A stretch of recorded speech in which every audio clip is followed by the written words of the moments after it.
Bene, buongiorno a tutti. Siamo a Verona in occasione della fiera Be Open innanzitutto un saluto a tutti i presenti e anche a quanti ci seguono sulla nostra pagina Facebook. Ricordo in questo caso Ricordo a chi ci segue sulla nostra pagina Facebook che digitando da Facebook il nostro sito www.venetoagricoltura appare immediatamente, quindi siamo visibili anche lì. Ringrazio tutti quanti i partecipanti, porto i saluti chiaramente di Veneto Agricoltura e della nostra amministrazione. Oggi di cosa parliamo? Parliamo di api e chiaramente di biodiversità, di alcuni aspetti particolari, magari alcuni aspetti che non si trattano, che non vengono trattati comunemente tutti i giorni, ma che fanno parte di una serie di impegni e di progetti che stiamo portando avanti da un paio d'anni, da un anno a questa parte, che ci hanno un po', diciamo che sono andati un po' a rilento, causa anche purtroppo la pandemia, Covid e quant'altro, ma che hanno iniziato a prendere piede in questi ultimi 2 anni. Abbiamo il piacere di avere con noi oggi Matteo Villa dell'Associazione Regionale Apicoltori, della quale è referente per l'area di Verona, quindi un esperto apicoltore col quale avremo modo di scambiare una serie di opinioni su quanto vi presenteremo. Allora io mi permetto di fare una piccola premessa iniziale, prendendo spunto dal progetto, diciamo, che ha portato un po' a tutta questa attività, che è il Bidiversity. Anche di questo progetto potete trovare sul nostro sito o comunque già sul sito di progetto, basta digitare Bidiversity, vi compare la schermata iniziale, potete trovare tutta una serie di documenti e attività che stiamo portando avanti. Che cos'è Bidiversity? È un progetto teso al miglioramento della biodiversità tramite la gestione innovativa degli ecosistemi e il monitoraggio delle api, tramite il monitoraggio delle api. Quindi utilizziamo l'ape come testimone della sanità o meno, della qualità o meno degli ecosistemi nei quali viviamo, nei quali attuiamo le nostre attività, in questo caso soprattutto di coltivazione, di allevamento e quant'altro. Martino, se per favore, ecco, ho dimenticato di presentare anche il collega Martino Rasera, che poi interverrà in un secondo momento nella disamina di alcune slide che andremo a vedere. Quindi gli obiettivi sono di realizzare un sistema transfrontaliero, queste sono frasi di rito che vengono utilizzate per i progetti, un sistema transfrontaliero per il monitoraggio e il miglioramento della biodiversità e degli habitat di progetto.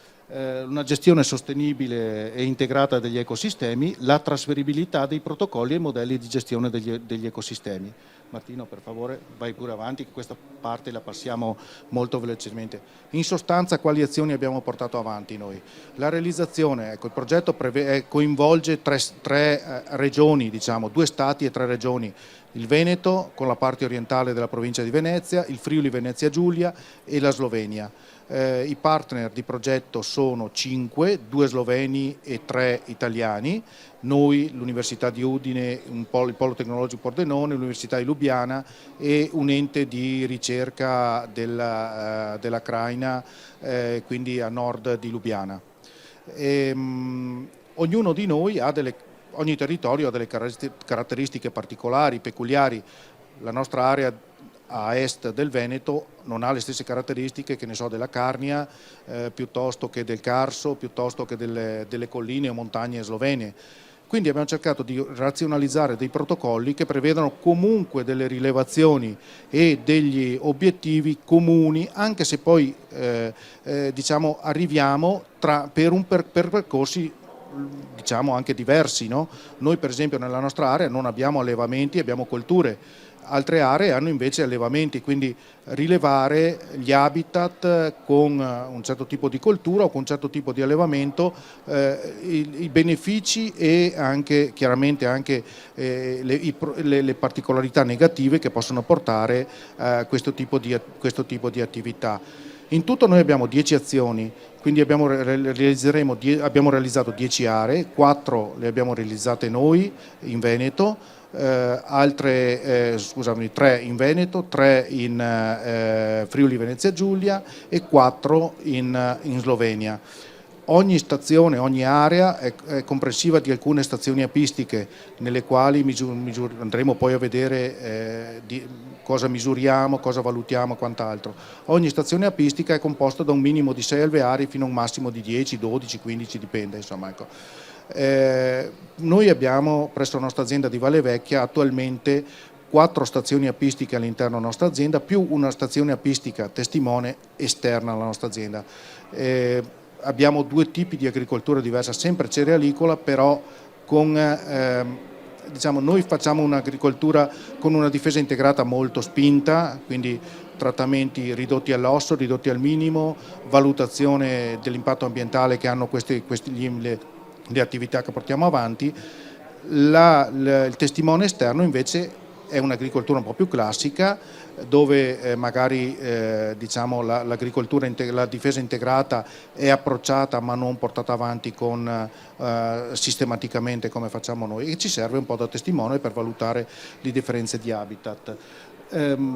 Ecco, quello di cui vogliamo discutere oggi e che è un po' il fulcro anche dell'attività che stiamo sviluppando, perché su questo poi si basa anche oltre al progetto Bidiversity, un progetto parallelo che stiamo sviluppando a livello regionale con la collaborazione delle associazioni apicoltori per il monitoraggio della situazione dell'apicoltura, quindi un monitoraggio costante dell'apicoltura. Abbiamo in questo momento circa una decina di stazioni a livello regionale, tutte dotate di cosa? Di uno strumento elettronico che ci facilita per alcuni aspetti la rilevazione di dati. Si chiama Arnia elettronica. In realtà non è una vera e propria arnia elettronica, è, come vedete, un'arnia normalissima alla quale vengono applicati degli strumenti elettronici che ci permettono cosa? Di rilevare alcuni dati. Chiaramente l'arnia elettronica, lo strumento elettronico non è in grado di rilevarmi alcuni dati che dobbiamo fare noi, che dobbiamo rilevare noi come persone, come esperti o chi segue l'apiario, però alcuni dati di base che ci servono comunque, sono importanti per capire la situazione delle nostre arnie e quindi dare anche indicazioni agli apicoltori poi, no? Perché questo si traduce poi in bollettini apistici che con una certa regolarità e in funzione dell'andamento stagionale vengono mandati, poi pubblicati e mandati a una serie di referenti via mail. Attualmente siamo in circa 1500 referenze a livello regionale. Cosa ci rileva?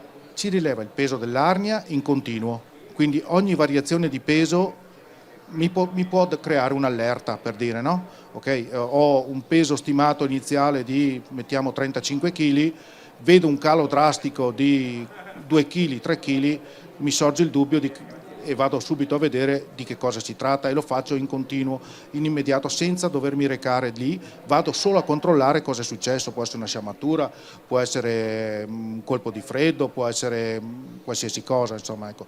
Lo stesso succede se si alza d'improvviso il peso, vuol dire che magari è iniziata l'attività di importazione di nettare e quindi il riempimento dei melari. Mi misura poi il numero di voli, mi conta il numero di voli giornaliero delle api, anche questo in continuo, per cui mi dà un dato ogni quarto d'ora, 20 minuti, mi segnala quante api ci sono in movimento e voi vedrete che poi l'andamento giornaliero ha uno zero durante la notte, inizia al mattino, di giorno si esplica la massima potenza, arriviamo anche a 80, 90, 100, 120.000 voli, 130.000 voli al giorno e poi verso sera ricala.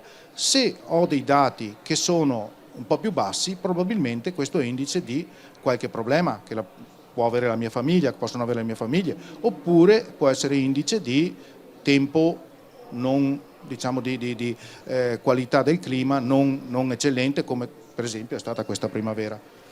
Altri dati che mi rileva l'arnia elettronica sono la temperatura interna, importante per capire la stabilità e comunque la funzionalità della mia famiglia interna, deve essere sempre costante, ha un range molto minimo che varia da 33-34 fino a 35-36 gradi massimo in determinate stagioni, in determinati momenti.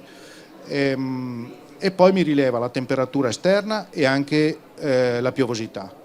Quindi è una, diciamo, è una specie di stazione meteo con in più un contavoli e uno strumento per il peso, una bilancia per il peso del mio alveare. Vai pure avanti, grazie. Ecco, strumento indispensabile perché coniugato con tutta una serie di altre rilevazioni mi fornisce una serie di dati importanti per apicoltori, per tecnici e quant'altro. Importante anche perché consente di monitorare un'arnia e un certo numero di arnie con una certa facilità anche da remoto. Quindi lo posso vedere sul mio smartphone, sul computer, tutto il resto. Penso a chi fa nomadismo che magari ha diverse stazioni, con un'arnia elettronica riesce comunque a tenersi sotto controllo le varie stazioni, i parametri fondamentali, diciamo, delle mie arnie le tengo sotto controllo e quindi posso anche decidere di intervenire ad hoc senza magari dover essere costretto ad andarci, magari non è mai per nulla, ma comunque ci vado con un motivo ben specifico, razionalizzo anche quello che sono gli interventi. Vai pure avanti. Qui vedete com'è composta e sono completamente autonome, dotate di pannello solare, quindi con alimentazione autonoma, contavoli che vedete davanti, quella mascherina bianca, sotto c'è una pesa, vedete bilancia elettronica, le sonde di temperatura sono interne e lo stesso il pannello solare esterno sono di temperatura e la sonda anche di temperatura interna della. Vai pure avanti. Ecco, questo è un esempio. Noi abbiamo in questo momento abbiamo a disposizione due tipologie di arnia elettronica, una italiana fornita da una ditta di Trento, una startup di Trento che ha creato questa tecnologia innovativa, e un'altra invece che poi vedremo di provenienza slovena che fa parte specificatamente del progetto Biodiversity. Come vedete, la prima pagina che vi appare nel momento in cui entrate nella gestione delle vostre arnie è una pagina molto semplice. Giorno vi dà una settimana di attività e vi dice cosa è successo in quei giorni: voli, peso, temperatura minima, temperatura massima, temperatura dell'arnia e se è stato bagnato, se in percentuale o meno. Okay? Vi dà anche alcuni dati sul posizionamento, quindi latitudine e longitudine. Poi ci sono alcuni aspetti tecnici, quindi il campo, quindi la capacità di trasmissione dei dati e chiaramente la bagnatura, scusatemi, la batteria. Vi dà anche un'espressione così sul tempo che c'è stato negli ultimi giorni, vi dà un'evidenziazione grafica molto semplice. Martino, se vuoi andiamo avanti così vediamo. Ecco, io però prima passa pure alla prossima, però prima vorrei, se Matteo così cortesemente magari lui che ormai ha anche una certa esperienza, perché Matteo fa parte dell'Associazione Regionale Apicoltori, presso un apiario dimostrativo che hanno qui a Verona abbiamo una delle nostre stazioni, una delle nostre assieme, chiaramente una delle stazioni di rilevazione che è stata implementata quest'anno, sulla quale stiamo ancora lavorando perché verrà implementata anche una scheda ulteriore di rilevazione dati e quant'altro, ma Matteo magari è in grado di darci le prime impressioni, lui che è anche attento e soprattutto attento osservatore e anche esperto apistico molto più di me. Prego Matteo. Grazie Silvano. Buongiorno a tutti, io sono Matteo Villa, sono referente per Verona per l'Associazione Regionale Apicoltori del Veneto e sono vicepresidente regionale. Una realtà abbastanza importante, oltre 2000 apicoltori associati in tutta la regione Veneto. Qua in provincia di Verona abbiamo circa 650 associati, dislocati un po' dappertutto. La necessità delle arnie informatiche per avere un metro di misura su quello che è l'andamento è importante, perché l'area di Verona in cui io mi ritrovo parte dal confine con la Bassa Legnago e arriva fino alla Lessinia, al lago di Garda, e ci troviamo diversi scenari e quindi abbiamo bisogno dei punti di riferimento.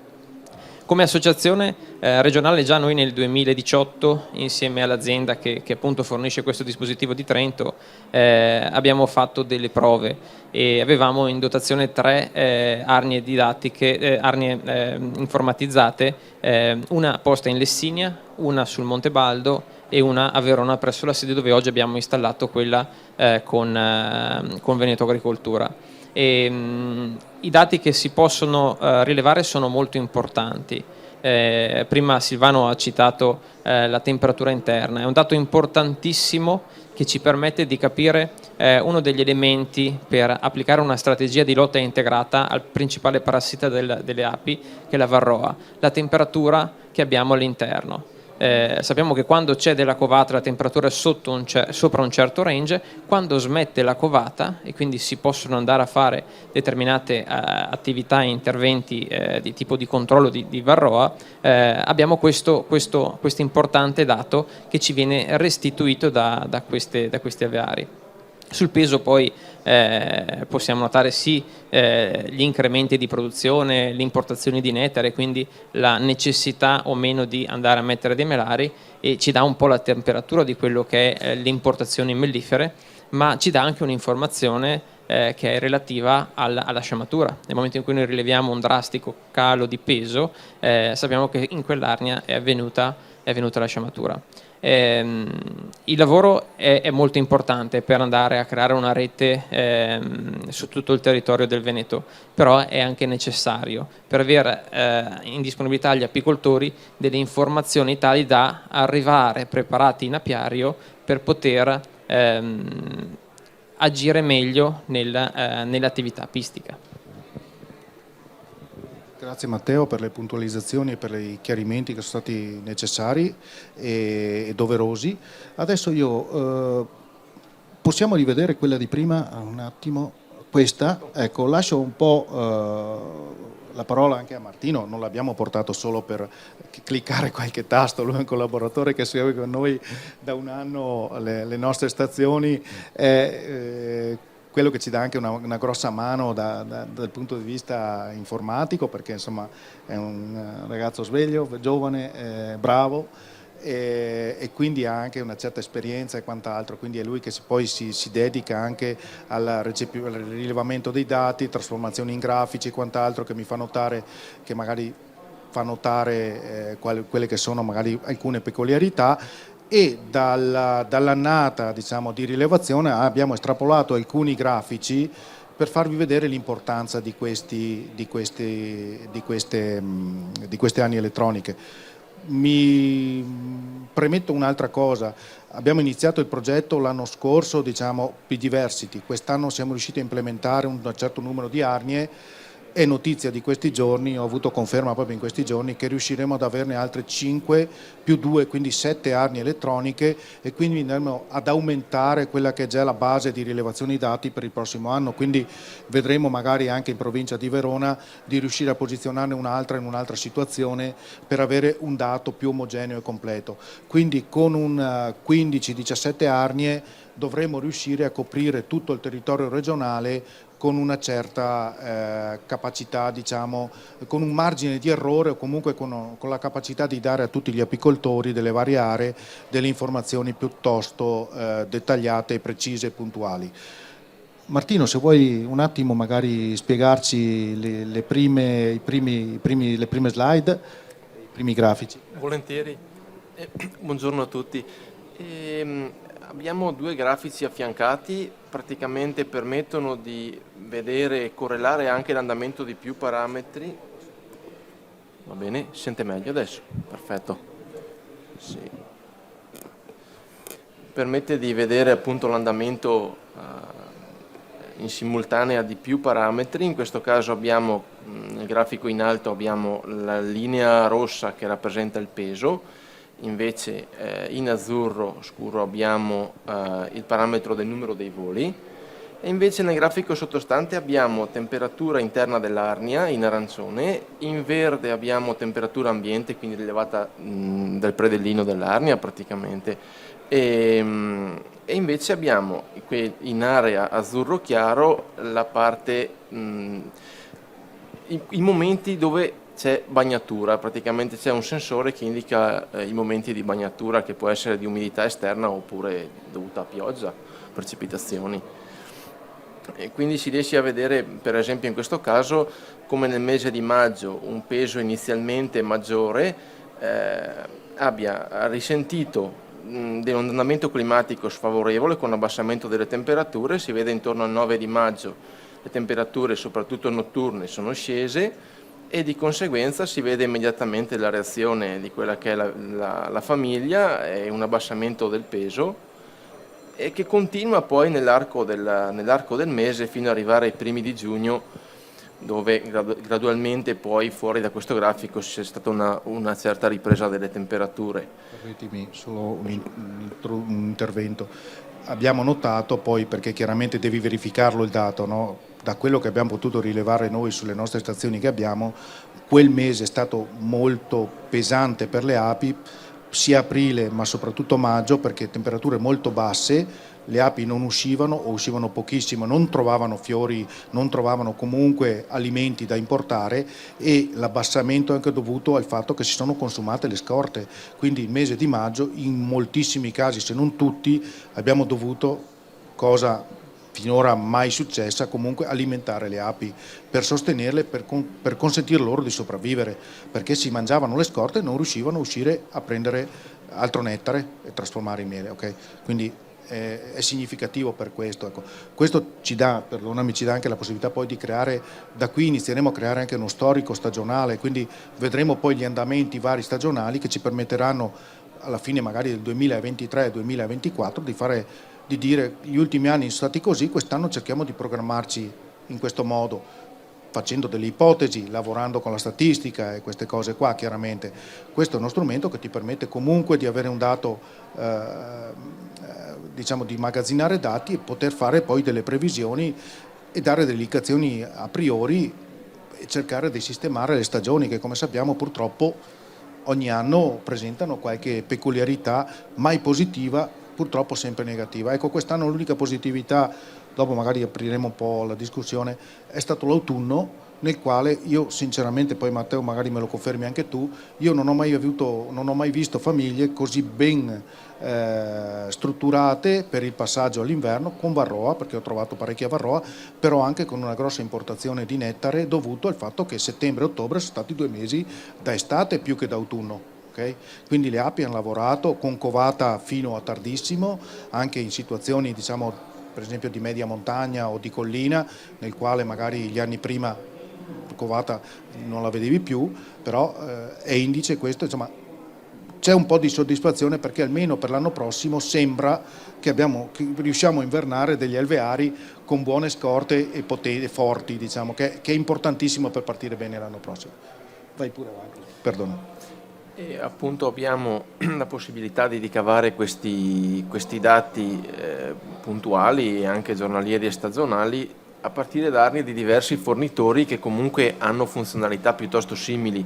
Vediamo appunto da questi grafici di cui abbiamo appena parlato, abbiamo un altro fornitore qui di seguito, Beehive Monitoring, con pro e contro, come un po' in tutti i casi di fornitura di apparecchiature. Ognuno ha le proprie peculiarità, ma la sostanza di quello che viene rilevato è la stessa, la medesima. Un fornitore rispetto all'altro prevede, ad esempio, nel caso di Melixa prevede di avere un sensore di bagnatura, invece in questo caso, per esempio, quello che non hanno il sensore di bagnatura ma hanno invece dei sensori che vanno a fare varie misurazioni sui suoni emessi dalle api, quindi interessanti per esempio per gli aspetti di apiterapia che esulano dal nostro progetto, però a seconda anche di quelle che sono le finalità che uno si propone può decidere a cosa è maggiormente interessato. Ecco.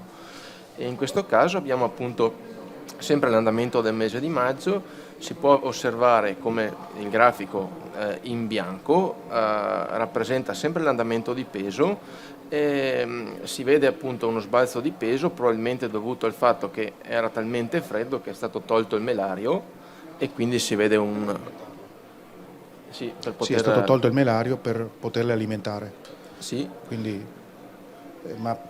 se vedete il grafico è lo stesso mese di quello prima e potete notare che le similitudini ci sono. Cioè, intorno all'8-9 di maggio c'è stato un abbassamento delle temperature e quindi un consistente abbassamento del peso delle arnie, che si sono mantenute tali fino alla fine di maggio, quando solitamente in questo mese dovresti vedere degli sbalzi e degli schizzi verso l'alto come grafico di importazione. Invece si sono mantenute così anche grazie all'alimentazione che abbiamo continuato a fornire alle api, e poi, come vedete, con il ritorno del bel tempo che coincide con i primi di giugno, allora si sono rimessi i melari e si vede già già i primi di giugno, qualche giorno di bel tempo, vedete che le api come lavoravano di più e come aumentava il peso, in pochi giorni come sono riuscite ad aumentare il proprio peso, quindi avevano voglia di uscire, per dire. Ecco. Matteo, se tu vuoi aggiungere. Ma questi dati vanno a ricostruire, ma quello che di fatto poi abbiamo visto per l'annata in corso, gli eventi episodici appunto dei primi di aprile, delle gelate che hanno appunto compromesso buona parte del comparto ortofrutticolo, si sono rispecchiate poi anche su quello che è stato il lavoro delle api. La ripartenza è stata difficile perché è stata compromessa una buona parte dei fiori, e vi posso garantire come tecnico apistico, seguendo un buon bacino di apicoltori, che quest'anno si sono toccati dei record importanti per quello che sono state le nutrizioni di soccorso. Abbiamo dovuto andare a nutrire api che altrimenti fuori non avrebbero trovato nulla, e quindi è stata un'annata davvero davvero impegnativa. Noi l'abbiamo letto, gli apicoltori l'hanno letto con il portafoglio, perché hanno dovuto mettere mano al portafoglio ed acquistare del cibo per fare nutrizione di soccorso. I dati appunto restituiti da queste aree ci vanno appunto a confortare quello che dopo di fatto è stata una realtà amara, insomma, per l'annata apistica del 2021. Ecco, condivido chiaramente quello che ha detto Matteo, perché sicuramente è stata un'annata diciamo difficilissima per tutto il territorio, non solo per il Veneto chiaramente, ma un po' per tutto il nord Italia. È stata un'annata pessima da questo punto di vista. Permettetemi una cosa che ho dimenticato: non sono molto avvezzo a queste dirette, anche Facebook e quant'altro, però chiaramente questo è noi facciamo uno scambio di opinioni, delle considerazioni. Chiaramente chi è presente può fare delle domande in qualsiasi momento, alziamo la mano un po' come a scuola e facciamo domanda, non c'è problema, ci interrompete, non è un convegno, una relazione o cosa che non deve essere interrotta. Tra l'altro suggerisco anche a chi ci sta seguendo via Facebook, se ha delle domande le può inoltrare e ci verranno poi dalla nostra regia comunicate e cercheremo di dare una risposta. Per cui se c'è in qualsiasi momento la necessità di intervenire o la voglia di intervenire o qualche aspetto che non è chiaro, che magari sul quale possiamo anche che esula un attimino da quello che è il discorso ANI elettronica, o se non avete capito un attimino come funziona, quale cosa, o se ci sono dei dati da chiarire, siamo qua, non c'è nessun problema. Okay. Se vuoi. Sì, approfitto dello spunto sull'andamento stagionale e complessivo per mostrare poi quello che è un grafico di tutta la stagione dell'arnia del fornitore Beehive Monitoring.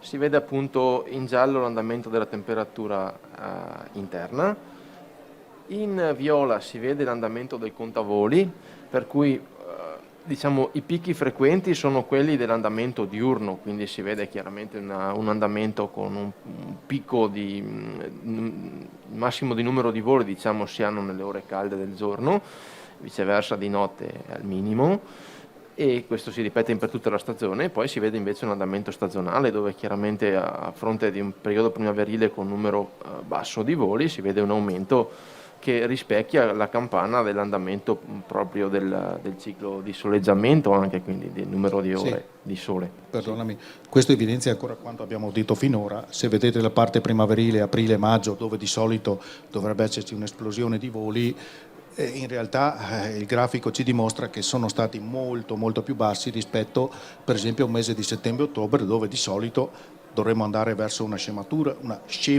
una sciamatura, ma comunque un calo di voli, quindi si è ribaltata un po' la stagione, no? Quindi abbiamo avuto una primavera che sembrava un autunno-inverno e un autunno che sembrava una primavera-estate, ecco, quindi.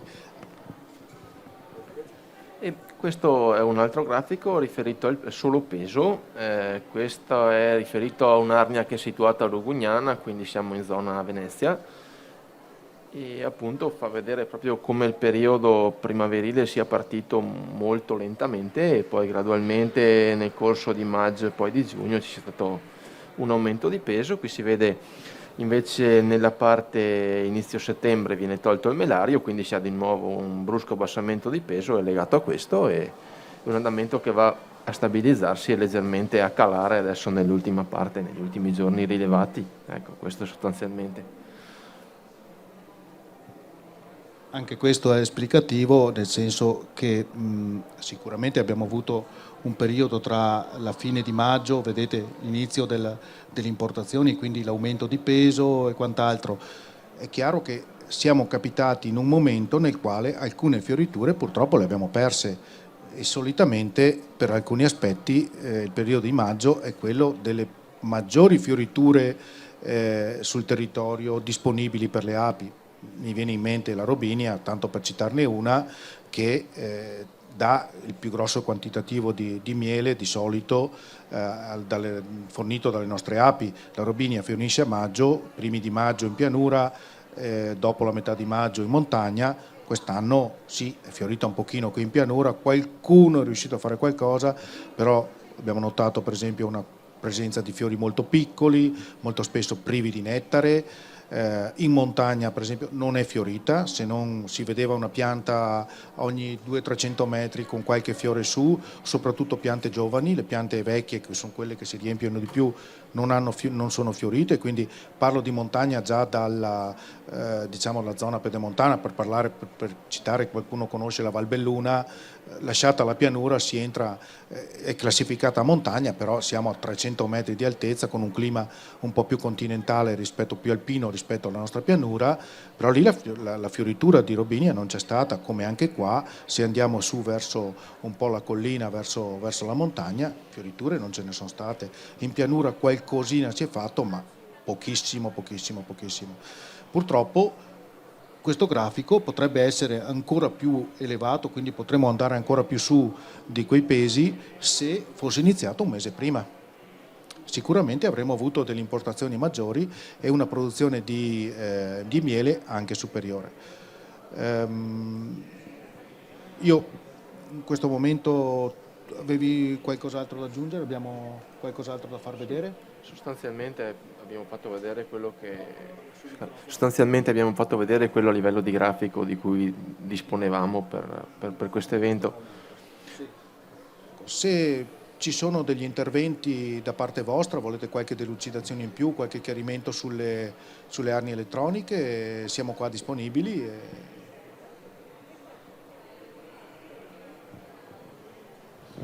Ecco, è uno strumento molto importante. Ovvio, la figura dell'apicoltore però non la sostituisce. Lo agevola sicuramente, perché di fatto arrivare in apiario con già un'idea di quello che posso trovarmi sicuramente semplifica tanto quello che è l'operazione che l'apicoltore oggi deve fare, che è chiamato a fare.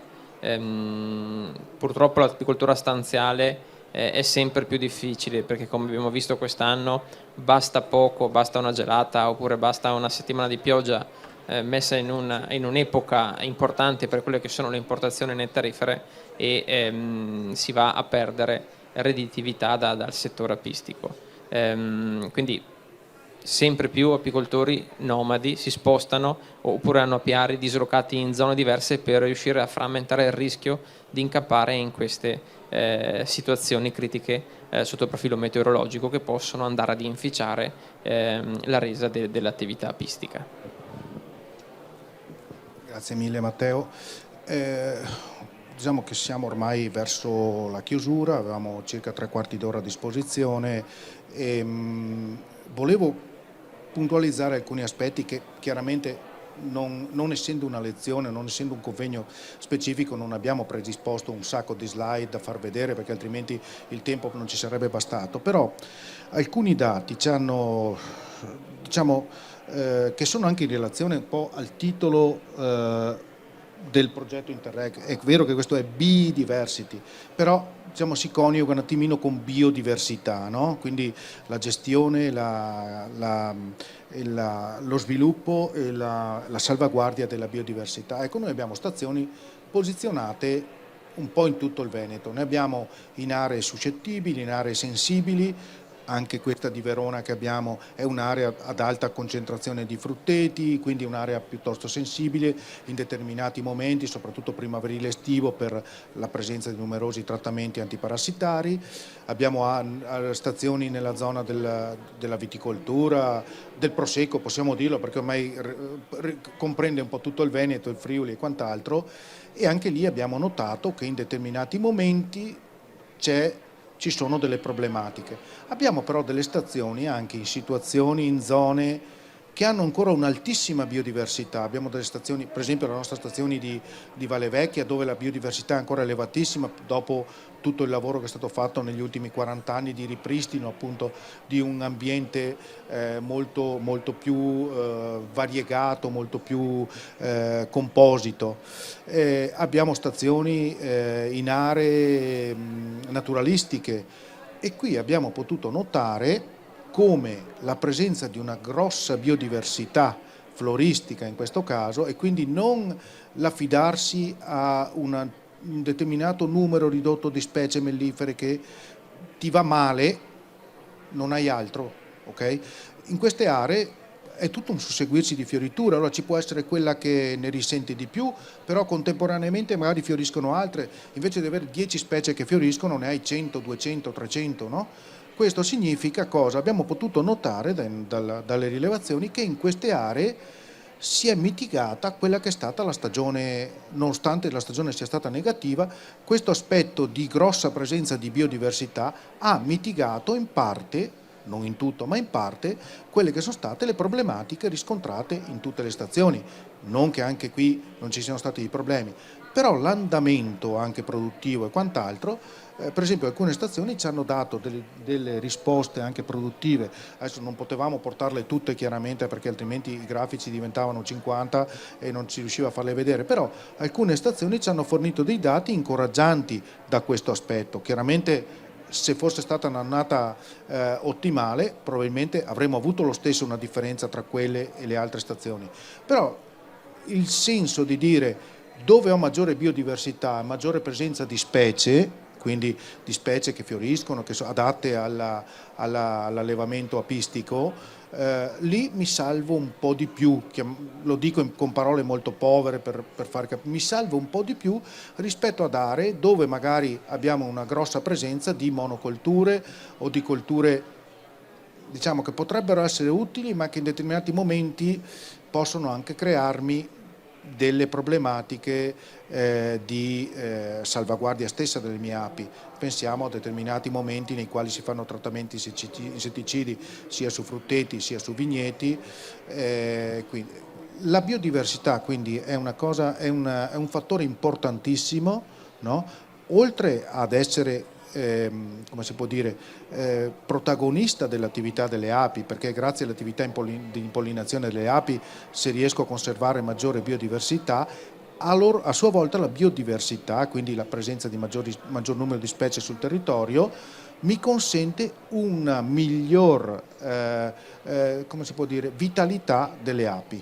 Quindi le cose sono strettamente legate, non è l'ape mi monitora la biodiversità, logicamente dove ce n'è di più, ed era quello che noi volevamo vedere proprio da questo, perché poi una delle relazioni, una base delle relazioni che dovremo fare un altro anno quando finirà il progetto alla Comunità Europea sarà proprio questa, dire signori miei, la situazione è questa, probabilmente non moriremo, qualcuno dice che muore le api, muore anche l'essere umano, muore il mondo, non è proprio così magari, e anche le api non spariranno nel giro di pochissimo tempo, però ci stiamo dando dentro, stiamo facendo di tutto per riuscire a eliminarne il più possibile, no?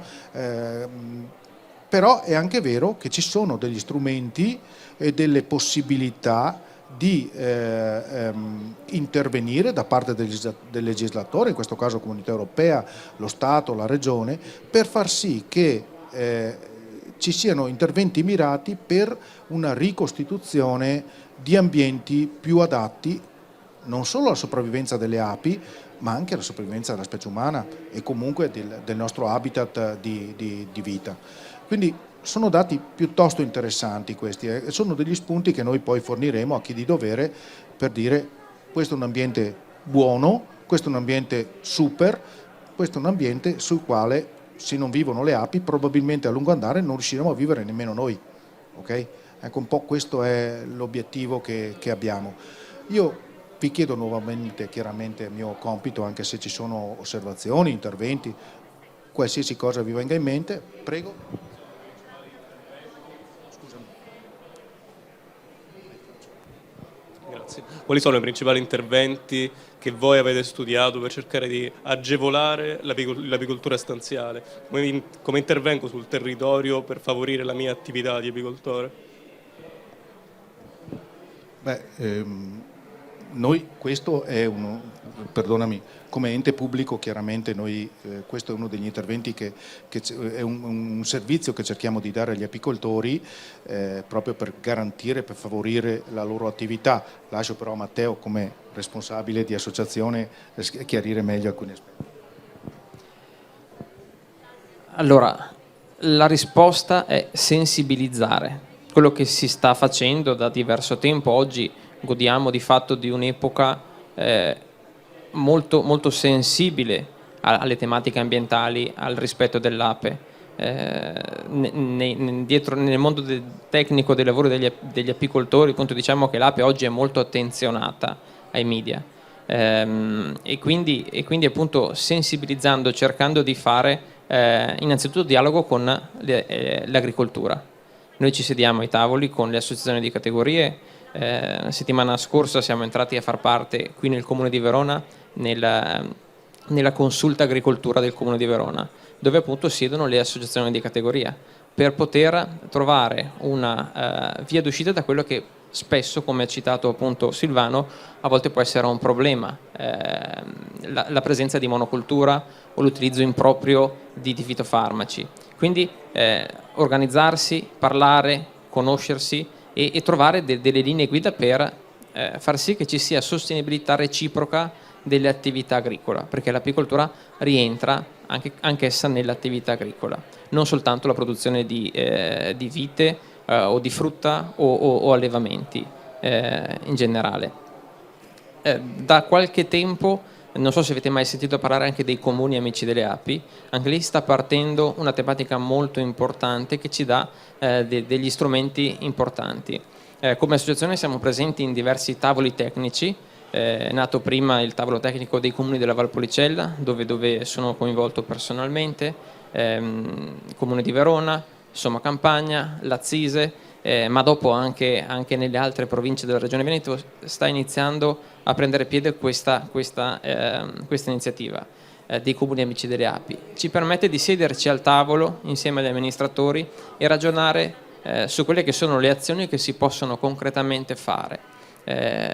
Poco fa ci siamo sentiti con un assessore di un comune amico delle api, stiamo lavorando ad un documento da mettere a disposizione di tutti i comuni che vogliono usufruirne, dove andiamo a selezionare delle piante mellifere utili per il verde pubblico e quindi andare a ricreare delle aree non di produzione di miele, ma semplicemente dei pascoli, passami il termine, dove le api possono in annate come questa, dove appunto ci sono delle difficoltà, trovare del cibo senza che l'apicoltore debba per forza andare a fare delle nutrizioni extra.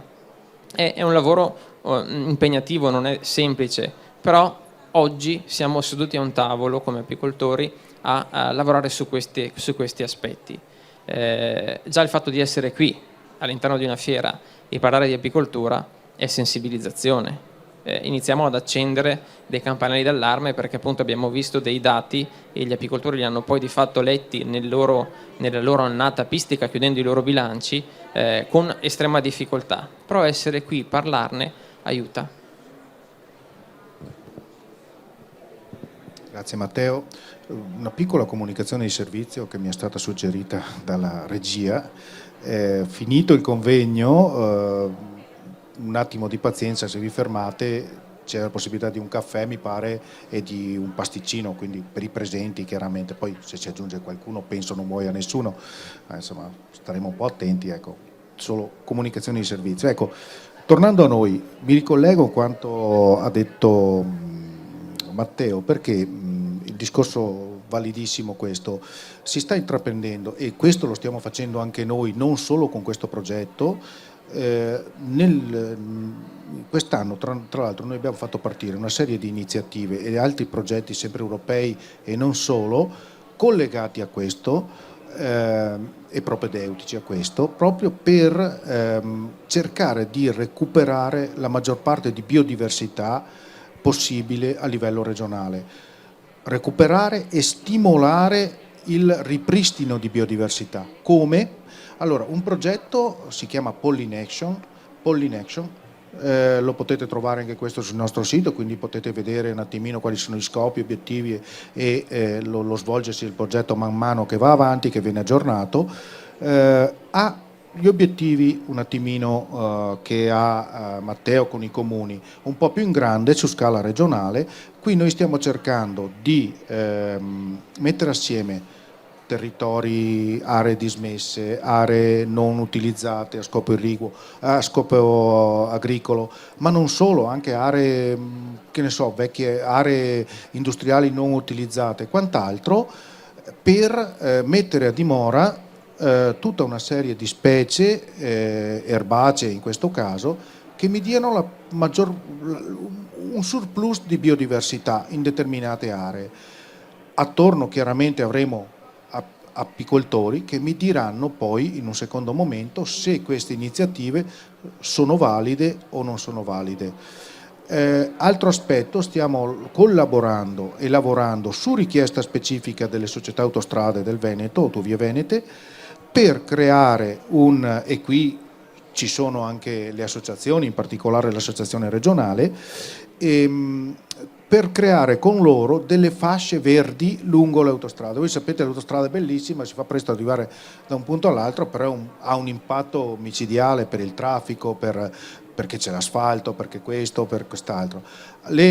Tutte le scarpate, diciamo, laterali o le aree di sosta o quant'altro, l'idea è quella di piantumarle invece che con siepi di questo, di quello, di st'altro, oppure lasciarle incolte che poi ti deve passare la ditta a pulirle, piantumarle con delle specie erbacee o arbustive al massimo di importanza mellifera. E qui stiamo valutando cosa ci conviene. Questo lo stiamo facendo anche perché noi abbiamo la possibilità come ente regionale di avere un centro specifico dedicato alla produzione di queste essenze, alla raccolta sul territorio di seme, quindi seme locale, che ben si adatta poi anche alla coltivazione in loco, e alla riproduzione e il successivo impianto in questo caso sulle vie autostradali, piuttosto che sulle aree dismesse come per il progetto Pollinexo e quant'altro. Io credo che, come ha detto Matteo, l'importante sia in questo momento parlarne, perché parlarne significa svegliare la mente, anche le coscienze della gente, che magari ne sente parlare, però l'ape punge, forse quasi quasi mi dà un po' fastidio. Non è così, l'ape punge innanzitutto solo se viene molestata, altrimenti l'ape, l'ultimo suo pensiero è quello di pungere. Però è importantissima per noi, non solo perché ci dà il mele, perché ci misura appunto la qualità dell'ambiente e quindi la qualità della nostra vita. Ok? Questo è importantissimo. È mezzogiorno, ormai direi che la nostra chiacchierata l'abbiamo fatta. Se c'è ancora qualche domanda, qualche intervento, ben venga. Chiedo alla regia, in caso da Facebook è arrivato, ma mi pare che no, perché mi pare che sia uscito il collega che gestiva Facebook, quindi se non ci sono domande ulteriori. Se non ci sono domande ulteriori, mi fanno cenno dalla regia, un momento solo. Ecco, Silvano ha citato appunto il progetto Autostrada per le api. È un'idea che appunto è venuta all'associazione, da soli non siamo capaci di riuscire a far tutto, abbiamo chiesto collaborazione appunto a Veneto Agricoltura e in regione appunto è stato accettata e molto ben voluta come idea, perché di fatto va ad offrire un'importante sostenibilità ambientale anche di quelle che sono queste strutture. Prima citava appunto la necessità di utilizzare specie autoctone. Già qualche anno fa come associazione si è fatto un lavoro di ricerca su quello che sono le specie autoctone mellifere, perché molto spesso se guardiamo delle documentazioni relative alle piante mellifere arrivano piante esotiche che sono originarie di altre zone. Però dobbiamo ragionare su quello che è il nostro territorio, quello che ci può offrire. Ci sono delle possibilità e le stiamo appunto percorrendo in collaborazione con Veneto Agricoltura. Benissimo, richiedo chiaramente per cortesia se ci sono altre richieste, domande, quant'altro, con considerazioni, qualcuno che vuol fare qualche considerazione, abbiamo ancora penso un minutino, altrimenti io vi ringrazio della presenza, ringrazio chiaramente Matteo e l'associazione apicoltori regionale che ci ha garantito la presenza e anche il supporto che ci sta dando, che ci ha dato a questa giornata, ma che ci sta dando a livello regionale per la rilevazione, per il monitoraggio, per l'attività di monitoraggio che stiamo portando avanti. Grazie Martino per i chiarimenti sulle slide che abbiamo presentato. Grazie a quanti ci stanno seguendo su Facebook e alla prossima puntata. Ricordo a tutti, per quanti ci seguono su Facebook, che alle 14 abbiamo un altro interessante argomento da trattare relativo alla difesa integrata applicata in questo caso anche all'agricoltura biologica. Parleremo poi di questo, ok? Grazie a tutti e buona giornata. Come dicevo, Grazie. 2 pasticcini non si negano a nessuno.